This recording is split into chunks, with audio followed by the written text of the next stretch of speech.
Un grant mandi a tutti e un grande saluto a tutti. Allora, eccoci qua nuovamente dopo un po' di tempo, dopo la pausa estiva, dopo vari cambiamenti. Io fra l'altro ho anche cambiato il portatile, per cui sto collaudando la connessione e non solo. Speriamo che tutto funzioni per una grande notizia che vi ho linkato qui sotto. Si tratta di una importante nuova che giunge sempre dalla Corte Costituzionale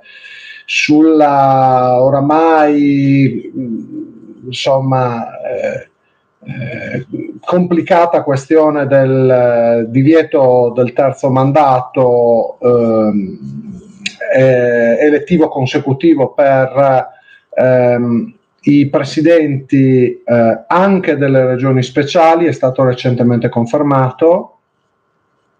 da quelle che sono le anticipazioni dell'ufficio stampa della Corte Costituzionale, anche perché le motivazioni non sono ancora disponibili, e il fatto che questa decisione dell'altro ieri, presa nella Camera di Consiglio del 5 di novembre del 2025 e comunicata ieri, sia stata anticipata a tutto il grande pubblico e alla stampa ancora prima del deposito della sentenza costituzionale di annullamento della modifica elusiva ritenuta incostituzionale alla legge elettorale trentina, la dice lunga sull'importanza riconosciuta dalla Corte Costituzionale a questo contenzioso, perché nella prassi di giustizia costituzionale avviene molto raramente, solo per le decisioni di maggiore momento, esclusivamente per quelle più importanti in assoluto, che l'esito, il comunicato venga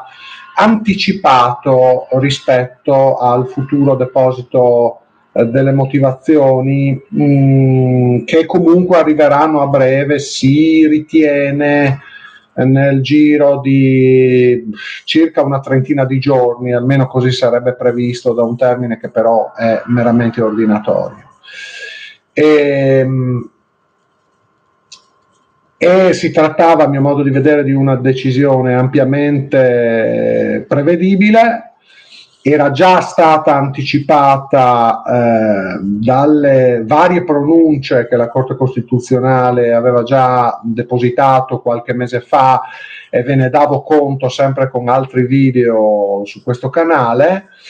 Dovete semplicemente andare a consultare i video pubblicati su questo canale per rendervene conto.